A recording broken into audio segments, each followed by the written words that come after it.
Report కూడా అన్నగారికి చూపించడం జరిగింది.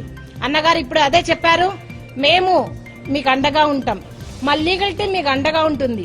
మీకు ఏదైతే అనక రావాల్సిన ఎస్సీ ఎస్టీ యాక్ట్ ప్రకారం బెనిఫిట్స్ ఏదైతే ఆపేశారో దాన్ని కూడా మనం పోరాటం చేద్దామని చెప్పడం జరిగింది. మరి అదే విధంగా సిబిఐ కూడా ఎందుకు తీసుకోదు? ఈ సిడిఎఫ్డి ఏదైతే అనక జగన్మోహన్ రెడ్డి గారి పీరియడ్ లో వచ్చిన ఈ ఇన్వెస్టిగేషన్ సిటీలో వచ్చిన ఈ సిడిఎఫ్డి రిపోర్ట్ ను ఎందుకు మీరు లోపల బయట పెట్టడం లేదు అని ఈ ప్రభుత్వాన్ని ప్రశ్నించడం జరుగుతా ఉంది. మరి జగన్మోహన్ రెడ్డి గారు మరి మాట ఇచ్చారు, అమ్మ ఖచ్చితంగా మాట ఇస్తున్నాం, అందరిలాగా కాదు, ముఖ్యంగా పవన్ కళ్యాణ్ గారి లాగా మాట ఇచ్చి మర్చిపోయే ప్రసక్తే లేదు, మీకు ఖచ్చితంగా న్యాయం జరుగుతుందని మరి నాకు అన్నగారు భరోసా ఇవ్వడం జరిగింది.